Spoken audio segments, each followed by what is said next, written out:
Hello दोस्तों, स्वागत है आप सभी का मेरे यूट्यूब चैनल नॉलेज बैंक में। आज हम रीड लेवल फर्स्ट की पर्यावरण विषय के टॉपिक नंबर फर्स्ट और सेकंड दोनों को देखेंगे। टॉपिक नंबर फर्स्ट है परिवार और आपसी संबंध और दूसरा जो टॉपिक है वो है सामाजिक बुराई। तो पहले हम फर्स्ट टॉपिक के बारे में महत्वपूर्ण जानकारियाँ हासिल करते हैं, बाद में नेक्स्ट टॉपिक को देखेंगे। इसके अंदर परिवार एवं आपसी संबंध। परिवार शब्द की उत्पत्ति जो है वो लैटिन भाषा की फैमिली से बना है। परिवार शब्द की उत्पत्ति लैटिन भाषा के फैमिली शब्द से हुई है और फैमिली शब्द फैमुलस से बना है। FAMULUS फैमुलस से फैमिली शब्द बना है। फैमिली शब्द का अर्थ है सेवक, नौकर या समूह। फैमुलस शब्द के 3 अर्थ बताएं, जिसमें से सबसे ज़्यादा महत्वपूर्ण जो है स्थान दिया है वो सेवक को दिया है। सेवक ही है। फैमुलस शब्द का अर्थ होता है सेवक। परिवार सामाजिक जीवन की सबसे छोटी इकाई है। समाज को बनाने के लिए केंद्रीय इकाई परिवार है। यानी कि कहने का मतलब है कि समाज को बनाने के लिए सबसे महत्वपूर्ण जो इकाई है वो परिवार है। क्या है? परिवार है। परिवार 3 सदस्यों से मिलकर बनता है, पति, पत्नी और बच्चे। कितने सदस्यों से? 3 सदस्यों से मिलकर के परिवार बनता है, पति, पत्नी और बच्चे। यदि पति, पत्नी और बच्चे नहीं हो तो परिवार नहीं माना जाएगा। प्रत्येक परिवार गृहस्थी होता है, परंतु सभी गृहस्थी जो है वो परिवार नहीं होते। ये बहुत ही इम्पोर्टेंट बात कही गई है और बहुत बार एग्ज़ाम में ये बात आ भी चुकी है कि प्रत्येक परिवार गृहस्थी होता है, परंतु सभी गृहस्थी परिवार नहीं होते। देखिए, शादी के बाद में जब जो 2 पति पत्नी एक साथ रहते हैं तो उसको हम गृहस्थी कह सकते हैं, लेकिन जब तक उनके संतान नहीं होगी तब तक हम उनको परिवार नहीं कह सकते, वो गृहस्थी ही कहलाएगी। उसके बाद में अगर उनका खुद का बच्चा होता है या कोई बच्चा गोद लेते हैं तो वो गृहस्थी बन जाती है। गृहस्थी से परिवार बन जाता है, गृहस्थी नहीं रहती। कहने का मतलब है कि प्रत्येक परिवार गृहस्थी होता है, परंतु सभी गृहस्थी परिवार नहीं होते। ज़रूरी नहीं है कि सभी परिवारों में बच्चे हो, कईयों में होते भी हैं, कईयों में नहीं भी होते हैं। तो गृहस्थी तो सभी होते हैं, लेकिन परिवार सभी नहीं होते। सामाजिक बुराई के तौर पर परिवार स्त्री पुरुष का एक समूह होता है जो विवाह पर आधारित है। सामाजिक इकाई के तौर पर परिवार जो है वो स्त्री पुरुष का एक समूह होता है जो विवाह पर आधारित है। यानी कि विवाह के बाद में ही परिवार बनता है, विवाह से पहले परिवार नहीं बनता। परिवार समाज की सबसे छोटी इकाई है।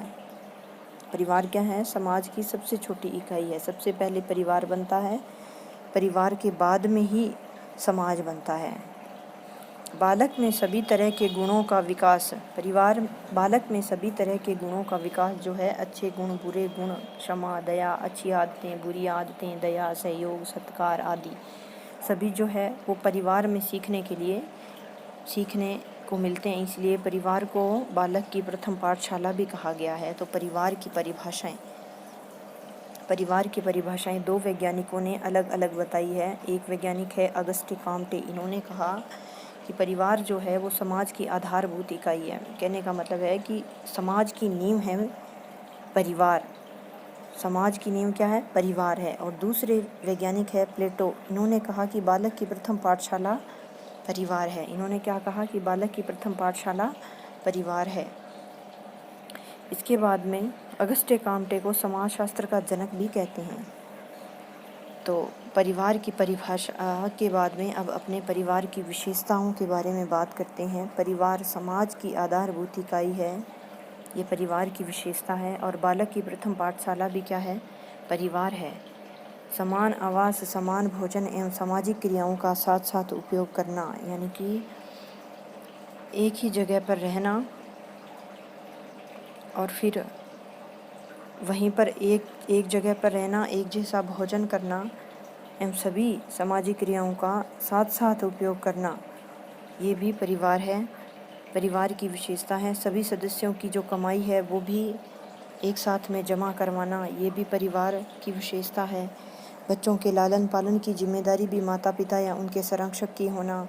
विवाह के बाद परिवार बनना। रक्त संबंधों का होना जरूरी नहीं है। कहने का मतलब है कि रक्त संबंधों का होना जरूरी नहीं है परिवार में। गोद लिया हुआ बच्चा या फिर नौकर, इन दोनों को भी परिवार में शामिल किया गया है। तो रक्त संबंधों का होना जरूरी नहीं है। भिन्न भिन्न लिंगीय लोगों का एक छत के नीचे निवास करना, भिन्न भिन्न लिंगीय लोगों का एक छत के नीचे निवास करना, जैसे कि पति पत्नी अलग अलग लिंगीय लोग परिवार के एक ही छत के नीचे निवास करते हैं, तो वो भी एक परिवार माना जाता है।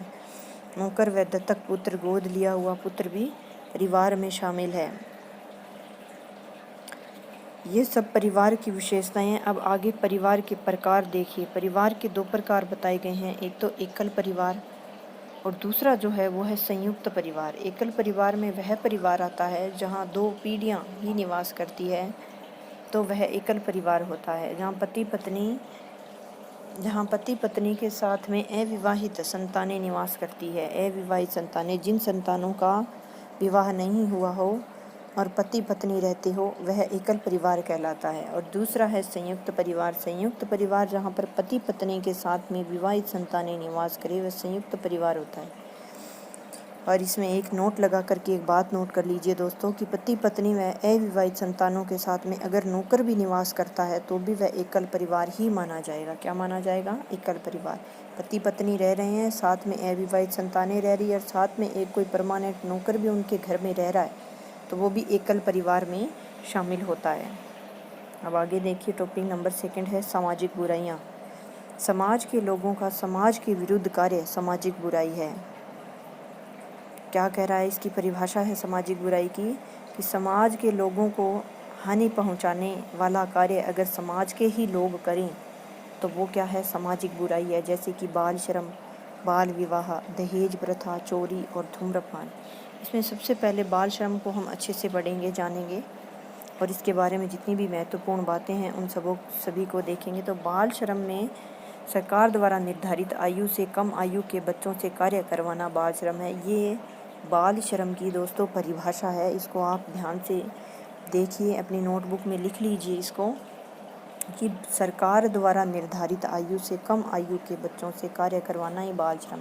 क्योंकि सरकार जो है वो इस आयु को बढ़ा भी सकती है और घटा भी सकती है और अलग अलग कार्यों के लिए अलग अलग आयु निर्धारित की गई है। जरूरी नहीं है कि हर कार्य के लिए 14 वर्ष ही निर्धारित है, अलग अलग आयु निर्धारित की है। जैसे कि कारखाना अधिनियम में 15 वर्ष की आयु है। 15 वर्ष से कम आयु का बच्चा जो है वो कारखाने में कार्य नहीं कर सकता, दंडनीय अपराध है। ये नियम लागू किया गया 1948 में। इसके बाद में खान अधिनियम, इसमें 18 वर्ष से कम उम्र का बच्चा जो है वो खान में काम नहीं कर सकता। ये नियम बना 1952 में। और इसमें कुछ अपवाद भी है। तो अपवाद देखिए कैसे अपवाद है कि 14 वर्ष से या 18-15 वर्ष का बच्चा जो है वो कार्य भी कर सकता है और उसको अपराध भी नहीं माना जाता। ये इसमें अपवाद है। इस अपवाद को आप देखिए, बहुत मोस्ट इम्पोर्टेंट है दोस्तों। ये सब चीज़ें एग्ज़ाम में आने वाली हैं, इनसे हटके कुछ भी नहीं आएगा, इन्हीं में से क्वेश्चन बनेगा। ये मेरी आप लोगों से दोस्तों रिक्वेस्ट है कि इनको ध्यान से देख लीजिए। अपवाद में कहा है कि किसी बच्चे की आयु 14 वर्ष से कम है तो वह स्कूल से घर आकर अपने घर के व्यवसाय पर जा सकता है। यानी कि अगर किसी का घर का व्यवसाय है, खुद का पर्सनल अगर कोई व्यवसाय है, तो बच्चा जो है वो स्कूल से आने के बाद में उस व्यवसाय पर जा सकता है। उसके बाद में कहा है कि 14 से कम उम्र का बच्चा अपनी योग्यता अनुसार किसी नाटक में या चलचित्र में भाग ले सकता है। कहने का मतलब है 14 साल से कम उम्र का बच्चा जो है वो अपनी योग्यताओं के अनुसार, अपनी इंटेलिजेंसी के आधार पर किसी भी नाटक या फिल्म में भाग ले सकता है। उसके कोई दंडनीय अपराध नहीं माना जाएगा। और 18 वर्ष से कम उम्र का जो बच्चा है वह सर्कस में नॉर्मल रोल कर सकता है, डेंजर रोल नहीं कर सकता। ये भी एक तरह से कानूनी अपराध नहीं माना जाएगा। अब इसके बाल श्रम के कारण क्या क्या कारण हो सकते हैं जिससे कि बालकों को काम करना पड़े? बाल श्रम में पहला तो है सस्ता श्रम, यानी कि छोटे बच्चे जो हैं वो कम पैसे में अधिक काम कर लेते हैं और जनसंख्या में वृद्धि। तीसरा है बच्चों को शिक्षा न मिलना, बच्चों का शोषण होना आदि।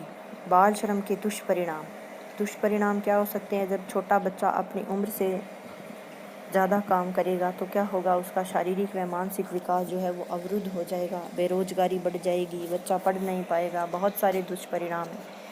बाल श्रम को रोकने के उपाय। बाल श्रम अधिनियम निषेध अधिनियम 1986 में बनाया गया। अब ये कहाँ से कैसे बनाया गया वो हम आगे देखेंगे।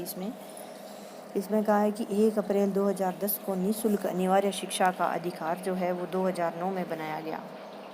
1 अप्रैल 2010 को निःशुल्क अनिवार्य शिक्षा का अधिकार 2009 में RT एक्ट 2009 बनाया गया। यह अनुच्छेद 24 में 14 वर्ष से कम उम्र का बच्चा बाल श्रमिक होगा। ये बात कहाँ लिखी गई है? संविधान के अनुच्छेद 24 में ये बात लिखी गई है कि 14 वर्ष से कम उम्र का जो बच्चा है वो अगर कहीं पे भी कार्य करता पाया गया तो वो बाल श्रमिक माना जाएगा। अभी भाग फर्स्ट में क्या लिखा है? भाग फर्स्ट में लिखा है कि अनुच्छेद 21A क्या कहता है कि 86वें संविधान संशोधन में 6 से 14 वर्ष तक शिक्षा जो है वो बच्चों के लिए निःशुल्क और अनिवार्य की गई। ये नियम बना 2002 में। 2002 में जब 86वां संविधान संशोधन हुआ तो इसमें एक बात लागू की गई कि 6 से लेकर के 14 वर्ष तक का जो बच्चा है वह शिक्षा उसके लिए अनिवार्य की जाए और निःशुल्क की जाए। ये नियम बनाया गया सन 2002 में। अब आगे अनुच्छेद 39E ये कहता है कि किसी भी पुरुष व स्त्री को ऐसे कार्य में नहीं रखना जो उनकी आयु के अनुसार नहीं हो। किसी भी स्त्री व पुरुष को ऐसे कार्य में नहीं रखना जो उनकी आयु के अनुसार नहीं हो, यानी कि कोई भी छोटा बच्चा या बूढ़ा जो आदमी है उससे भारी भरकम काम करवाया जाए तो ये छोटा बच्चे को तो रखना है 14 वर्ष से उम्र के बाद का। दोस्तों कहीं आप समझ लो भाई 14 वर्ष से पहले, 14 वर्ष से बाद की उम्र वाला बच्चा, स्त्री या फिर बूढ़ा अगर कोई पुरुष है तो उनको ऐसे कार्य पर नहीं रखना जो कि उनकी आयु के हिसाब से नहीं हो। संविधान के भाग 3 में कानूनी प्रावधान भी बनाए गए। इसके लिए सबसे पहले 1979 को गुरुपद स्वामी समिति का गठन किया गया। इस समिति की सिफारिश पर 1986 में बाल श्रम निषेध अधिनियम बना। कौन सी समिति की सिफारिश पर बना? गुरुपद स्वामी समिति ने 1979 में। देखिए दोस्तों 1979 को गुरुपद स्वामी समिति का गठन किया गया और फिर इसी समिति ने 1986 में बाल श्रम निषेध अधिनियम बनाया। इसी की सिफारिश के पर ये अधिनियम बना। इसमें सजा के रूप में 3 माह से 1 वर्ष तक की सज़ा या 10,000 से 20,000 रुपये तक का जुर्माना या दोनों भी हो सकते थे, ऐसा इसके अंदर प्रावधान किया गया। फिर 2016 में इस कानून में संशोधन हुआ, वह सज़ा दुगनी की गई। 20,000 से 50,000 रुपये तक जुर्माना, 20,000 से 50,000 तक जुर्माना, 50,000 तक जुर्माना, 20,000 से 50,000 रुपये तक जुर्माना और फिर सज़ा जो है वो 3 माह से 1 वर्ष तक की सज़ा या दोनों भी हो सकते हैं। फिर इसके बाद में संविधान के भाग 3 में कहा गया कि बाल श्रम को रोकने के लिए सरकारी नीतियां बनाई गई। 14 अगस्त 1987 को श्रम व रोजगार मंत्रालय ने राष्ट्रीय बाल श्रम उन्मूलन नीति 1987 बनाई। नियम बना, बाल श्रम निषेध अधिनियम 1986 में बना। फिर उसके बाद में राष्ट्रीय बाल श्रम उन्मूलन नीति 1987 में बनाई गई, जिसमें बच्चों को रोजगार से हटाकर जीवन में सुधार किया जाएगा। ऐसा उसमें प्रावधान किया गया कि बच्चों को रोजगार से हटाकर जीवन में सुधार किया जाए, ऐसा उसमें कहा गया। ये संविधान के भाग 3 में ये बात लिखी गई है। फिर बाल श्रम को कंट्रोल करने वाली संस्थाएं हैं। विश्व स्तर पर यूनिसेफ है, United nation international child emergency fund. कौन सी संस्था है? यूनिसेफ की फुल फॉर्म है United nation international child emergency fund. United nation international child emergency fund, ये इसकी फुल फॉर्म है यूनिसेफ की। ये विश्व स्तर पर काम करती है। अगर कोई भी देश में बच्चे बाल श्रम हैं उनके ऊपर विश्व स्तर पर ये संस्था काम करती है। और ये संस्था द्वितीय विश्व युद्ध के बाद में बनी। 11 दिसंबर 1946 को 11 दिसंबर 1946 में ये संस्था बनाई गई और इसका मुख्यालय न्यूयॉर्क में है। कहाँ पर है? न्यूयॉर्क में। टोटल इसके अंदर 46 देश शामिल है और 1949 में भारत ने भी इस संस्था में हिस्सा ले लिया। कौन सी संस्था में? यूनिसेफ में भारत ने 1949 में अपना हिस्सा लिया इसके अंदर। भारतीय राष्ट्रीय स्तर पर 2 संस्था काम करती है। राष्ट्रीय बाल श्रम उन्मूलन प्राधिकरण, इसका जो है शुभारंभ हुआ 26 सितंबर 1984 को बनी। मुख्यालय इसका है न्यू दिल्ली में। राष्ट्रीय स्तर पर यानी कि अपने देश में जितने भी बाल श्रमिक है या इनके ऊपर जो भी काम चल रहा है वो संस्था राष्ट्रीय स्तर पर कहलाती है। और ये संस्था जो है 2 संस्था बनी, जिसमें से पहली संस्था है राष्ट्रीय बाल श्रम उन्मूलन प्राधिकरण, 26 सितंबर 1984 को बनी और इसका मुख्यालय आज कहाँ है? न्यू दिल्ली में है। इसके बाद में राष्ट्रीय बाल अधिकार संरक्षण आयोग, ये दूसरा है राष्ट्रीय स्तर पर। राष्ट्रीय बाल अधिकार संरक्षण आयोग ये 5 मार्च 2007 को बनी। 5 मार्च 2007 को ये संस्था बनाई गई। इसमें 7 सदस्य होते हैं, जिनमें से कि 2 महिला सदस्य अनिवार्य किए गए हैं, 1 अध्यक्ष और 6 सदस्य। इन्हीं 6 सदस्यों में से 2 महिला अनिवार्य है। ये नहीं कि 6 सदस्य अलग है और 2 महिलाएं अलग है। टोटल 7 सदस्य होते हैं, 1 अध्यक्ष और 6 सदस्य, और इन्हीं 6 सदस्यों में से 2 महिला होना बहुत ज़्यादा अनिवार्य है, होती ही हैं। राज्य स्तर पर एक संस्था बनाई गई, राजस्थान राज्य बाल अधिकार संरक्षण आयोग। ये 23 फरवरी 2010 को बनाई गई। कब बनाई गई? 23 फरवरी 2010 को। इसमें भी 1 अध्यक्ष और 6 सदस्य, और इन्हीं अध्यक्षों में से सदस्यों में से 2 महिला अनिवार्य है। तो टोटल इसमें भी 7 सदस्य होते हैं। तो 2